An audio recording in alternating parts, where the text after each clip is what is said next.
Metabolism of nucleotide का one of the important topic exam point of view से purine, जो एक nitrogenous base है। एक बात रखो कि जो न्यूक्लियोटाइड रहता है ना, न्यूक्लियोटाइड के अंदर दो नाइट्रोजनस बेस आते हैं, प्यूरिन एंड पिरिमिडिन। उसके अंदर मेन प्यूरिन है, प्यूरिन के बारे में पढ़ना इंपॉर्टेंट है। और इसके बारे में एक बात रखो कि प्यूरिन जो है ना नॉन एसेंशियल है, बोले तो हमारा बॉडी ओन सिंथेसिस कर सकता है प्यूरिन, इसलिए प्यूरिन नॉन एसेंशियल है। और इसके अंदर मेन क्या पढ़ना है बोले तो प्यूरिन का सिंथेसिस, और उसके बाद इसका डिग्रेडेशन और साल्वेज पाथवे, और लास्ट इसका डिसऑर्डर एक गाउट के बारे में पढ़ने का है। उसके अंदर पहले इसका सिंथेसिस के बारे में पढ़ेंगे। जो सिंथेसिस है ना, स्टेपवाइज रिएक्शन है, जो याद रखना पड़ेगा। इसके अंदर क्या समझने का कुछ भी नहीं है, एक कंटिन्यूस एक रिएक्शन है जो याद रखना पड़ेगा। इसके अंदर क्या हो रहा है बोले तो जो शुगर है ना, ribo sugar, alpha D ribose 5 phosphate sugar जो है ना, उसके ऊपर पीआरपीपी सिंथेसिस एंजाइम एक्ट करता है, जिसकी वजह से ये 5 फॉस्फो राइबोसिल अल्फा पायरोफॉस्फेट के अंदर काउंट होता है। और नेक्स्ट ये बीटा 5 फॉस्फो राइबोसाइल अमीन के अंदर काउंट होता है। नेक्स्ट इसके ऊपर सिंथेसिस एंजाइम एक्ट करता है। ये याद रखो, इतना याद रखो कि पीआरपीपी बोले तो इधर सेम पीआरपीपी फॉस्फो राइबोसाइल पायरोफॉस्फेट, इधर इतने से ये याद हो जाता है। और नेक्स्ट इसके बाद ये 3 स्टेप होने के बाद या कॉमन याद रखो, ribosyl 5 phosphate, ribosyl 5 phosphate, ribosyl 5 phosphate, ribosyl 5 phosphate common है इसके सभी के अंदर, ओनली प्रीफिक्स चेंज हो रहा है। इसके अंदर क्या हो रहा है बोले तो इधर ग्लाइसिन का एडिशन हो रहा है, ग्लाइसिन का एडिशन हो रहा है और सिंथेसिस एंजाइम ऐड कर रहा है, जिसकी वजह से जो बीटा 5 फॉस्फोराइबोसाइल अमीन है ना, वो ग्लाइसिनमाइड राइबोसिल 5 फॉस्फेट के अंदर काउंट होता है। Next formal transference enzyme add करता है, और ये फॉर्मल ग्लाइसिनमाइड राइबोसिल 5 फॉस्फेट के अंदर काउंट होता है ये। और इतना ही प्रीफिक्स का ही याद रखो, इधर ग्लाइसिन का एडिशन हो रहा है ग्लाइसिनमाइड, और इधर फॉर्मल ट्रांसफरेंस एंजाइम ऐड कर रहा है, इसकी वजह से इसका प्रीफिक्स फॉर्मल ग्लाइसिनमाइड राइबोसिल 5 फॉस्फेट के अंदर काउंट हो रहा है। और नेक्स्ट इसके बाद ये ऑफिस से सिंथेसिस एंजाइम ऐड करता है, इधर सेम सिंथेसिस एंजाइम ऐड करता है। और नेक्स्ट ये 5 अमीनो अमीडोसाइल राइबोसाइल 5 फॉस्फेट के अंदर काउंट होता है। और नेक्स्ट इसके बाद कार्बोक्सिल एंजाइम ऐड करता है। कार्बोक्सिल ऐड करने की वजह से इधर कार्बोक्सिल एंजाइम से पता चल रहा है कि कार्बन डाइऑक्साइड का एडिशन हो रहा है। कार्बन डाइऑक्साइड का एडिशन होकर 5 अमीनो अमीडाइजोल कार्बोक्सिलेट राइबोसिल 5 फॉस्फेट के अंदर काउंट होता है। और नेक्स्ट इसके बाद वापस से तीन बार सिंथेसिस एंजाइम ऐड कर रहा है, इधर सिंथेसिस एंड सिंथेसिस। और इसके बाद लास्टली 5 अमीनो अमीडाइजोल 5 सक्सिनाइल कार्बोक्सिलामाइड राइबोसिल 5 फॉस्फेट के अंदर काउंट हो रहा है। इधर ओनली प्रीफिक्स का याद रखो, इधर पीछे का क्या है, राइबोसिल 5 फॉस्फेट कॉमन है, सभी के अंदर राइबोसिल 5 फॉस्फेट कॉमन है। और नेक्स्ट इसके बाद अभी रिएक्शन है। नेक्स्ट एक प्यूरिन सिंथेसिस का कंटिन्यूशन है, जो 5 अमीनो अमाइडोजोल 5 सेक्शनल कार्बोक्सिनामाइड राइबोलोस 5 फॉस्फेट है ना, उसके ऊपर फॉर्मल ट्राइफोलिक एसिड एक्ट करता है, और इसके अंदर enzyme formal transference enzyme act करता है। और 5 फॉर्मल अमीनो अमाइडोजोल 4 कार्बोक्सिलामाइड राइबोलोस 5 फॉस्फेट के अंदर काउंट होता है। और नेक्स्ट इसके ऊपर साइक्लोहाइड्रोक्सिलेज एंजाइम एक्ट करता है। और फाइनली आयोनोसिन मोनोफॉस्फेट, ये मेन याद रखो, आयोनोसिन मोनोफॉस्फेट ये मेन इंटरमीडिएट स्टेप है प्यूरिन सिंथेसिस के वक्त। इधर इस प्यूरिन सिंथेसिस के वक्त क्या याद रखना है, मेन याद रखो, इतना याद रखो कि जो मेन फर्स्ट स्टेप के अंदर अल्फा डी राइबोस 5 फॉस्फेट चाहिए शुगर। और नेक्स्ट इसके अंदर ये मेन स्टेप, उसके लास्ट इतना इस अंदर का भूल भी गए समझ लो, तो भी ये याद रखो कि alpha D ribose 5 phosphate inosine monophosphate के अंदर काउंट होता है। और नेक्स्ट ये आयोनोसिन मोनोफॉस्फेट है ना, 2 प्यूरिन न्यूक्लियोटाइड फॉर्म करता है, 2 प्यूरिन न्यूक्लियोटाइड, एक एडेनोसिन मोनोफॉस्फेट और एक गोनोसिन मोनोफॉस्फेट। और इसके अंदर जो आयोनोसिन मोनोफॉस्फेट है ना, उसके ऊपर एस्पार्टेट एक्ट करता है, और इधर adenylyl succinate synthesis enzyme act करता है, और एडिनाइल सक्सिनेट फॉर्म करता है। इधर इससे पता चलता है ना एंजाइम, इधर एडिनाइल सक्सिनेट अगर पता है तो इसके अंदर enzyme adenylyl succinate synthesis enzyme act करता है। और नेक्स्ट इधर xanthionose मोनोफॉस्फेट फॉर्म होता है, और नेक्स्ट xanthionose मोनोफॉस्फेट के ऊपर ग्लूटामाइन एक्ट करता है, और इधर जीएमपी सिंथेसिस एंजाइम एक्ट करता है। बोले तो जीएमपी बोले तो guanosine monophosphate, GMP enzyme synthesis enzyme act करता है और गुआनोसिन मोनोफॉस्फेट फॉर्म करता है। वही इधर एडिनाइल सक्सिनेज एंजाइम एक्ट करता है, और इधर फॉर्मेट निकलता है, इधर एडिनाइल सक्सिनेज से फॉर्मेट रिमूव होता है, और एडेनोसिन मोनोफॉस्फेट फॉर्म करता है, एएमपी। ये न्यूक्लियोटाइड है एडेनोसिन मोनोफॉस्फेट, ये 2 प्यूरिन न्यूक्लियोटाइड है, एडेनोसिन मोनोफॉस्फेट और गुआनोसिन मोनोफॉस्फेट। जो इतना था ना, इतना मेन सिंथेसिस, ये प्यूरिन का सिंथेसिस इतना था, इसके अंदर मेन इतना रखो, अल्फा डी राइबोस 5 फॉस्फेट से आयोनोसिन मोनोफॉस्फेट फॉर्म होता है, आयोनोसिन मोनोफॉस्फेट से एडेनोसिन मोनोफॉस्फेट और गुआनोसिन मोनोफॉस्फेट इतना फॉर्म होता है, ये 2 न्यूक्लियोटाइड। और नेक्स्ट कुछ इंपॉर्टेंट पॉइंट है प्यूरिन के बारे में, ये बात करो कि जो प्यूरिन है ना, ऑलरेडी बोले से प्यूरिन प्यूरिन जो फॉर्म होता है ना वो प्री एग्जिस्टिंग राइबोलोज 5 फॉस्फेट के ऊपर फॉर्म होता है। मैं ऑलरेडी बोले से राइबोलोज 5 फॉस्फेट के ऊपर फॉर्म होता है। और नेक्स्ट ये प्यूरिन सिंथेसिस मेनली लिवर के अंदर पाया जाता है। और नेक्स्ट एक बात याद रखो कि ये भी इंपॉर्टेंट याद रखो कि जो इरिथ्रोसाइट, ल्यूकोसाइट और ब्रेन का टिश्यू रहता है ना, उसके अंदर प्यूरिन सिंथेसिस नहीं होता। इसके अंदर इस टिश्यू के अंदर प्यूरिन का सिंथेसिस नहीं होता है। और नेक्स्ट इसके बाद इनहिबिटर्स ऑफ प्यूरिन सिंथेसिस के बारे में बताया। इसके अंदर प्यूरिन सिंथेसिस के अंदर एक इंपॉर्टेंट बात बताया था कि जो प्यूरिन सिंथेसिस है ना उसके अंदर folic acid important role play करता है। फॉलिक एसिड बोलो THF इंपॉर्टेंट रोल प्ले करता है। अगर प्यूरिन सिंथेसिस को इनहिबिट करना है, प्यूरिन सिंथेसिस के इनहिबिट करना है तो हम क्या करते हैं बोलो तो सल्फर ड्रग से हम डायरेक्टली फॉलिक एसिड को इनहिबिट करते हैं। फॉलिक एसिड को इनहिबिट करते हैं। अगर फॉलिक एसिड इनहिबिट हुआ तो प्यूरिन सिंथेसिस भी इनहिबिट हो जाता है। और इसका अप्लाइड एस्पेक्ट क्या है बोले तो हम इस सल्फर ड्रग से हम कैंसर को ट्रीट कर सकते हैं। मतलब क्या हो रहा बोले तो इधर देखो, जो अगर फॉलिक एसिड इनहिबिट हुआ तो प्यूरिन सिंथेसिस इनहिबिट हो जाता, जिसकी वजह से प्यूरिन न्यूक्लियोटाइड फॉर्म नहीं होता और जिसकी वजह से डीएनए फॉर्म नहीं होता। अगर डीएनए बोलो तो कैंसर बोलो तो क्या, सेल का नंबर इंक्रीज हो रहा, कैंसर के अंदर सेल का नंबर इंक्रीज होता। अगर डीएनए फॉर्म नहीं हो रहा बोले तो सेल भी फॉर्म नहीं होता ना, जिसकी वजह से हम कैंसर को ट्रीट कर सकते हैं। और नेक्स्ट मेटाबॉलिज्म ऑफ न्यूक्लियोटाइड का most important topic salvage pathway. Salvage pathway मतलब तो मैं डायरेक्टली बोल देता हूँ, साल्वेज पाथवे बोले तो क्या, हमारे बॉडी के अंदर जो रहता है ना फ्री प्यूरिन फॉर्म होते हैं हमारे बॉडी के अंदर। और हम कुछ जो खाना खाते हैं ना उससे भी हमारे बॉडी के अंदर फ्री प्यूरिन्स आते हैं। फ्री प्यूरिन्स आते हैं जैसे कि एडेनिन, गुआनिन और फ्री प्यूरिन्स आते हैं। और डायरेक्टली अगर करस्पॉन्डिंग न्यूक्लियोटाइड के अंदर फॉर्म हुआ तो उस पाथवे को ही साल्वेज पाथवे कहते हैं। तो डेफिनेशन क्या है बोले तो purines can be directly converted to corresponding nucleotides and this process is known as salvage pathway. बोले तो डायरेक्टली जो प्यूरिन्स है ना वो डायरेक्टली करस्पॉन्डिंग न्यूक्लियोटाइड के अंदर कन्वर्ट होता है, उसी को साल्वेज पाथवे कहते हैं। और इसके अंदर ये इंपॉर्टेंट याद रखो कि एडेनिन जो है ना उसके ऊपर adenine phosphoribosyl transferase enzyme add करता है, APRT, जो एडेनिन मोनोफॉस्फेट के अंदर कन्वर्ट होता है। और इसके अंदर PRPP एंजाइम ऐड करता है, ये भी याद रखो। और नेक्स्ट एक गुआनिन है ना, गुआनिन के ऊपर hypoxanthine guanine phosphoribosyl transferase enzyme add करता है, जिसकी वजह से गुआनोसिन मोनोफॉस्फेट के अंदर कन्वर्ट होता है। ये एंजाइम को याद रखो, इंपॉर्टेंट है। HGPRT इंपॉर्टेंट है, याद रखो ये एंजाइम, इससे भी ये इंपॉर्टेंट है, नेक्स्ट पता चलता HGPRT। और नेक्स्ट ये सेम एंजाइम हाइपोक्सेंथिन के ऊपर भी ऐड करता है, जिसकी वजह से ये भी करस्पॉन्डिंग न्यूक्लियोटाइड के अंदर कन्वर्ट होता है। इधर एक एंजाइम PRPP एंजाइम ऐड करता है, इस तीनों के ऊपर भी PRPP एंजाइम ऐड करता है। और नेक्स्ट इसके बाद नेक्स्ट साल्वेज पाथवे का एक इंपॉर्टेंट बात इधर को कि जो टिश्यू जैसे कि ल्यूकोसाइट, यूरेथ्रोसाइट, ब्रेन रहता है ना उसके अंदर प्यूरिन सिंथेसिस नहीं होता, इसीलिए उस टिश्यू के अंदर salvage pathway important role play करता है प्यूरिन सिंथेसिस के लिए। और नेक्स्ट साल्वेज पाथवे का अप्लाइड एस्पेक्ट क्या है बोले तो लेशनेन सिंड्रोम एक डिसऑर्डर है जिसके अंदर प्यूरिन अक्यूमुलेट होता है हमारे बॉडी के अंदर। रीजन क्या है बोले तो इसके अंदर HGPRT जो एंजाइम रहता है ना वो डिफेक्ट हो जाता है, इसीलिए प्यूरिन अक्यूमुलेट हो जाता है। और नेक्स्ट प्यूरिन का डिग्रेडेशन के बारे में बताया कि जो प्यूरिन रहता है ना वो डिग्रेड होकर यूरिक एसिड के अंदर कन्वर्ट होता है, इतना याद रखो, यूरिक एसिड के अंदर कन्वर्ट होता है। इसके अंदर क्या हो रहा है बोले तो पहले जो न्यूक्लियोटाइड रहता है ना, nucleotide adenosine monophosphate, inosine monophosphate, guanosine monophosphate जो है ना वो करस्पॉन्डिंग न्यूक्लियोसाइड के अंदर कन्वर्ट होता है, बोले तो एडेनोसिन, आइनोसिन, गुआनोसिन। और नेक्स्ट ये आइनोसिन जो है ना हाइपोक्सेंथिन के अंदर कन्वर्ट होता है। इधर एडेनोसिन जो है ना, एडेनोसिन डीएमइनेज एंजाइम ऐड करता है, इधर बोले तो अमीनो ग्रुप रिमूव होता है, अमीनो ग्रुप रिमूव होकर आयोनिसिन फॉर्म होता है। आयोनिसिन हाइपोक्सेंथिन फॉर्म करता है और हाइपोक्सेंथिन xanthine फॉर्म करता है।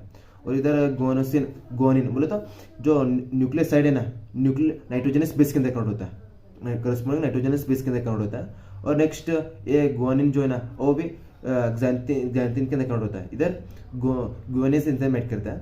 और नेक्स्ट एक xanthine लास्ट में फाइनल प्रोडक्ट यूरिक एसिड के अंदर कन्वर्ट होता है, इधर xanthine ऑक्सीडेज एंजाइम ऐड करता है। और नेक्स्ट यूरिक एसिड जो है ना वो यूरिया के अंदर कन्वर्ट होता है और यूरिया वापस से अमोनिया के अंदर कन्वर्ट होता है, जो हमारा यूरिन के थ्रू एक्सक्रीट हो जाता है।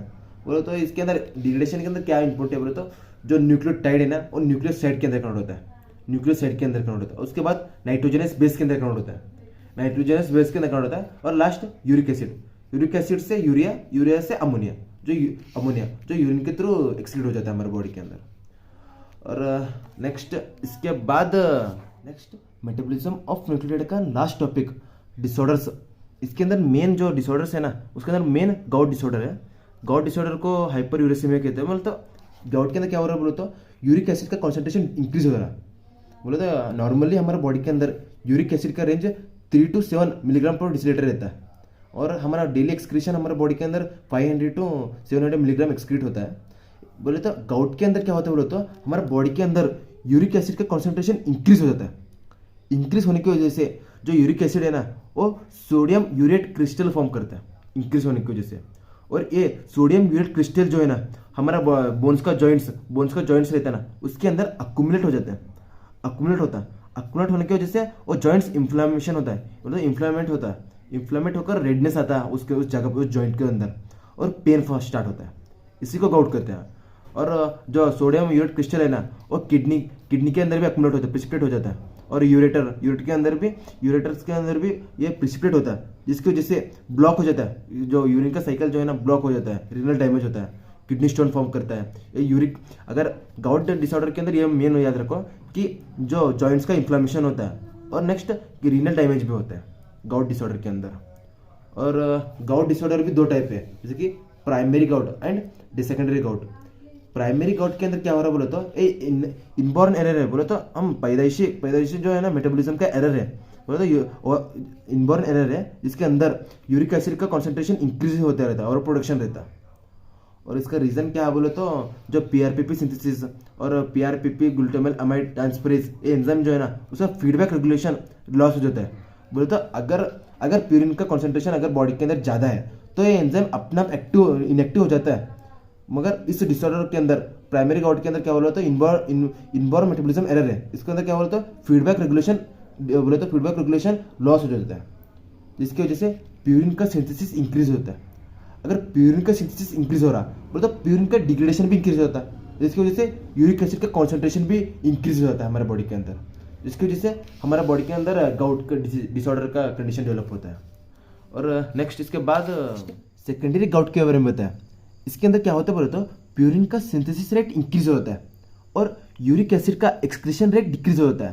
बोले तो जो पेशेंट रहता है ना, कैंसरस पेशेंट, ट्रूमा पेशेंट, उनके अंदर सेल का नंबर इंक्रीज होता है। बोलते तो प्यूरिन का सिंथेसिस रेट इंक्रीज होता है। बोलते तो ज़्यादा से ज़्यादा डीएनए फॉर्म करने का रहता है ना, इसीलिए प्यूरिन का सिंथेसिस रेट इंक्रीज होता है।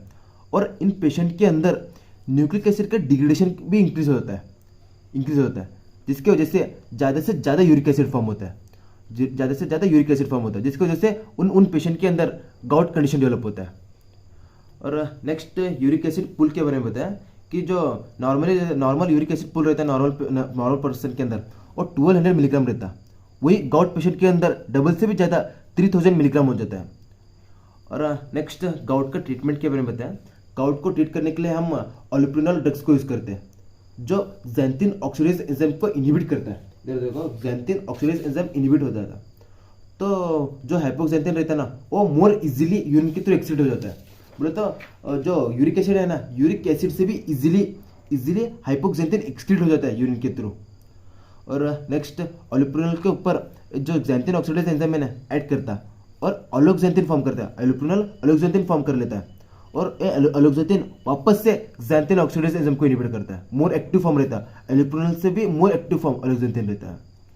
और नेक्स्ट और एक ड्रग यूरिकोसोरिक ड्रग्स, वो भी गाउट को ट्रीट करने के लिए हेल्प होता है। इसके अंदर ये यूरिकोसोरिक ड्रग्स क्या करता है बोले तो जो रीनल का यूरिक एसिड का रीनल अब्जॉर्प्शन डिक्रीज करता है, यूरिक एसिड का रीनल के अंदर, और एक्सक्रीशन इंक्रीज करता है, यूरिक एसिड का एक्सक्रीशन इंक्रीज करता है। ये यूरिकोसोरिक ड्रग्स जो है ना, जो रीनल बोले तो नेफ्रॉन से यूरिक एसिड का रीअब्जॉर्प्शन डिक्रीज करता है और यूरिक एसिड का एक्सक्रीशन इंक्रीज करता है यूरिन के अंदर। और नेक्स्ट एंटी इन्फ्लामेटरी ड्रग्स भी बोले तो गाउट के अंदर क्या हो रहा, जॉइंट्स का इन्फ्लामेशन हो रहा है ना, तो एंटी इन्फ्लामेटरी ड्रग्स भी हेल्प करता है गाउट को ट्रीट करने के लिए। और नेक्स्ट गाउट को ट्रीट करने के लिए हम क्या करते हैं बोले तो प्यूरिन का इंटेक को डिक्रीज करते हैं। बोले तो डाइट से जो प्यूरिन लेते हैं ना वो उसको डिक्रीज करते हैं। बोले तो प्यूरिन कम रहता है ना, प्यूरिन कम रहना डाइटिच खाना खाते हैं। और नेक्स्ट अल्कोहल कंज्यूमशन को भी रिस्ट्रिक्ट कर देते हैं, बोले तो अल्कोहल कंज्यूम नहीं करना है गाउट पेशेंट के अंदर, गाउट पेशेंट। और नेक्स्ट इसके बाद नेक्स्ट स्यूडो गाउट के बारे में बताएं। मतलब स्यूडो गाउट मतलब क्या, स्यूडो बोले तो फेक गाउट, मतलब ये भी गाउट के जैसे ही है, बोले तो इसके अंदर भी जॉइंट का इन्फ्लेमेशन हो रहा, मगर इसके अंदर सोडियम यूरेट क्रिस्टल का डिपोजिशन नहीं हो रहा, इसके अंदर कैल्शियम पायरोफॉस्फेट क्रिस्टल का डिपोजिशन हो रहा। और इसके और स्यूडो गाउट के अंदर यूरिक एसिड का कॉन्सेंट्रेशन नॉर्मल रहता है। और नेक्स्ट लास्ट और एक डिसऑर्डर है लेस्ट लाइन सिंड्रोम। बोले तो लेस्ट लाइन सिंड्रोम के अंदर क्या होता है, बोले तो HGPRT एंजाइम का डिफिशियंसी होता है और डिफेक्ट हो जाता है ये एंजाइम। जो ये एंजाइम जो है ना स्लेव्स पाथवे के अंदर देखिए, इधर देखो स्लेव्स पाथवे के अंदर देखिए एंजाइम, ये स्लेव्स पाथवे के अंदर इंपॉर्टेंट रोल प्ले करता है। बोले तो जो प्यूरिन है ना नाइट्रोजनस बेस, वो न्यूक्लियोटाइड के अंदर कन्वर्ट करने के लिए हेल्प होता है HGPRT। अगर इस एंजाइम का डिफेक्ट हुआ तो प्यूरिन अक्यूमुलेट हो जाता है हमारे बॉडी के अंदर, न्यूक्लियोटाइड के अंदर कन्वर्ट नहीं होता ना, इसीलिए प्यूरिन अक्यूमुलेट होता है। अक्यूमुलेट होकर प्यूरिन यूरिक एसिड के अंदर कन्वर्ट होता है। बोले तो हमारे बॉडी के अंदर यूरिक एसिड का प्रोडक्शन रेट इंक्रीज होता है, जिसकी वजह से गाउट कंडीशन डेवलप होता है। नेक्स्ट मेंटल रिटार्डेशन होता है। और नेक्स्ट इस डिसीज के अंदर पेशेंट कंटिन्यूसली अपने फिंगर्स को बाइट करते रहता है। और नेक्स्ट इसके बारे में एक इंपॉर्टेंट बात रखो कि ये एक्स सेक्स लिंक्ड है, जो लेस्ट लाइन सिंड्रोम है ना, ये डिसऑर्डर जो है ना एक्स सेक्स लिंक्ड है, इसीलिए एक्स सेक्स लिंक्ड है ना, एक्स क्रोमोसोम के लिंक्ड है ना, इसीलिए जो ये नॉर्मली मेल्स के अंदर ही पाया जाता है ये डिसऑर्डर। और next last disorder immuno deficiency disease. बोले तो इम्यूनो डिफिशियंसी बोले तो इम्यूनिटी डिक्रीज हो रहा है इसके अंदर क्या हो रहा है, बोले तो अगर एंजाइम एडेनोसिन डीअमीनेज डिफिशियंसी हुआ, अगर एडेनोसिन डीअमीनेज डिफिशियंसी हुआ तो हमारे बॉडी के अंदर सीड्स कंडीशन डेवलप होता है। बोले तो इम्यूनो डिफिशियंसी होता है, इसके अंदर क्या होता है, दोनों बी एंड टी लिम्फोसाइट्स दोनों डिस्फंक्शन हो जाते हैं हमारे बॉडी के अंदर। ये अगर ये एंजाइम डिफेक्ट हुआ तो दोनों बी एंड टी सेल्स दोनों डिस्फंक्शन हो जाते हैं। और नेक्स्ट प्यूरिन न्यूक्लियोसाइड फॉस्फोरिलेज डिफिशियंसी हुआ, अगर purine nucleoside phosphorus enzyme deficiency हुआ तो इसके अंदर टी सेल डिफिशियंसी, अगर टी सेल का फंक्शन डिफेक्ट हो जाता है, इसके अंदर बी लिम्फोसाइट्स नॉर्मली रहते हैं मगर टी लिम्फोसाइट्स इंपेयर हो जाता है, मतलब डिफेक्ट हो जाता है। और नेक्स्ट और इसके इस डिफिशियंसी के अंदर हाइपोयूरेसिमिया भी डेवलप होता है। ये एंजाइम जो ये दोनों एंजाइम है ना, वो डिग्रेडेशन के वक्त देखे, इधर देखो एडेनोसिन डीअमीनेज, इधर डिग्रेडेशन के वक्त देखते हैं। और प्यूरिन न्यूक्लियोसाइड फॉस्फोरिलेज जो डिग्रेडेशन के वक्त देखे दोनों एंजाइम, अगर इनका डिफिशियंसी हुआ तो अगर हमारे बॉडी के अंदर इम्यूनो डिफिशियंसी होता, ये दोनों एंजाइम का डिफिशियंसी हुआ तो हमारे बॉडी के अंदर इम्यूनो डिफिशियंसी होता। और नेक्स्ट हाइपोयूरेसिमिया होता है। हाइपोयूरेसिमिया मतलब यूरिक एसिड का कॉन्सेंट्रेशन डिक्रीज हो जाता है, बोले तो 2 से भी कम, नॉर्मल रेंज क्या है 3 to 7 है ना, बोले तो 2 से भी कम हो जाता है, 2 से भी कम हो जाता है हमारे बॉडी के अंदर यूरिक एसिड का कॉन्सेंट्रेशन। और रीजन क्या है बोले तो enzyme xanthine oxidase enzyme defect हो जाता है, जेनेटिक डिफेक्ट बोले तो डायरेक्टली क्रोमोसोम के अंदर ही डिफेक्ट हो जाता है, xanthine ऑक्सीडेज एंजाइम का डिफेक्ट हो जाता है। और ये हाइपोयूरेसिमिया का। और नेक्स्ट इसके बाद क्या होता है, xanthine अक्यूमुलेट हो जाता है हमारे बॉडी के अंदर, अगर xanthine ऑक्सीडेज एंजाइम डिफेक्ट हुआ तो xanthine अक्यूमुलेट हो जाता है और डायरेक्टली यूरिन के थ्रू एक्सक्रीट हो जाता है। और नेक्स्ट इसके साथ ये चैप्टर खत्म हो जाता है, जो न्यूक्लिक एसिड मेटाबॉलिज्म है ना पूरा खत्म हो जाता है। देखिए इम्यूनो डिफिशियंसी के अंदर दोनों एंजाइम की वजह से इम्यूनो डिफिशियंसी हो रहा है और हाइपोयूरेसिमिया हो रहा है। इसी के अंदर हाइपोयूरेसिमिया का कंडीशन क्या रीजन क्या है बोले तो अगर xanthine ऑक्सीडेज एंजाइम डिफेक्ट हुआ तो भी हमारे बॉडी के अंदर हाइपोयूरेसिमिया आता है।